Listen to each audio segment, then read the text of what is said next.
नमस्कार, मैं अभिराज और आप देख रहे हैं वीके न्यूज। पिछले कुछ वक्त से भारत आतंकियों के निशाने पर है।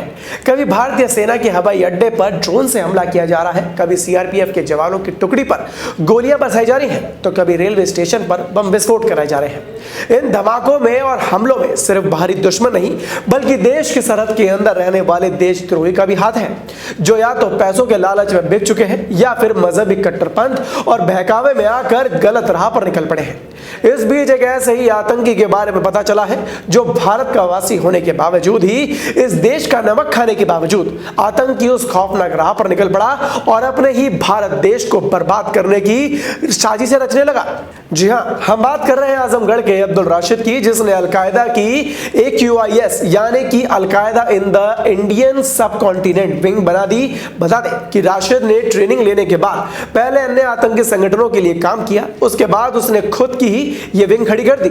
हालांकि उसका नाम सीधे संगठन में कहीं भी नहीं आया है, मगर खुफिया एजेंसियों को मिली जानकारी के मुताबिक AQIS के आका असीम उमर के पीछे से पूरी रणनीति अब्दुल ही संचालित करता था।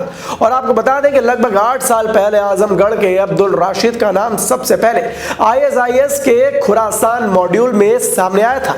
देश में खुरासान मॉड्यूल के कई आतंकी पकड़े भी गए थे। इसी के साथ आपको बता दें कि इस पूरे मॉड्यूल को अब्दुल एक नए नाम शफी अरमार के नाम से संचालित कर रहा था।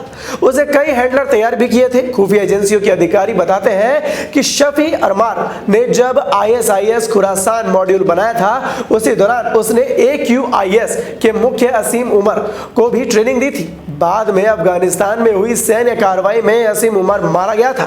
इधर खुरासान मॉड्यूल भारत में बहुत ज्यादा पनपा था। उससे पहले ही ATS समेत अन्य सुरक्षा एजेंसियों ने इनकी रीढ़ की हड्डी तोड़ दी। तब बहुत सारे युवा इधर उधर भटक रहे थे। साथ ही शफी अरमार उर्फ अब्दुल रशीद का भी भारत में होल्ड खत्म हो गया था। और वहीं दूसरी तरफ मरने से पहले असीम उमर ने AQIS का गठन कर लिया था, जिसके बाद अक्टूबर 2019 में अफगानिस्तान में सैन्य कार्रवाई के दौरान उसकी मौत हुई थी। एजेंसियों को ऐसी आशंका है कि उसके बाद इस पूरे ग्रुप को शफी अरमार ही हैंडल करने लगा है। इसी के साथ आपको बता दें कि मिली जानकारी के मुताबिक खुरासान मॉड्यूल और AQIS दोनों संगठनों में काम करने का तरीका एक ही है।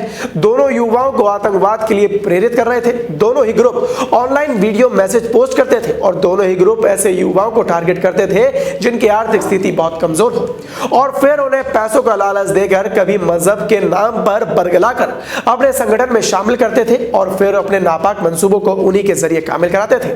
अब अगर ऐसा ही चलता रहा तो वो दिन दूर नहीं जब देश के ज्यादातर भटके हुए नौजवान ऐसे ही आतंकी संगठनों के साथ मिलकर देश की बर्बादी की नींव रखने लगेंगे। खबर पर आपकी क्या राय है, हमें कमेंट बॉक्स में कमेंट कर जरूर बताएं और देखते रहें वीके न्यूज। धन्यवाद।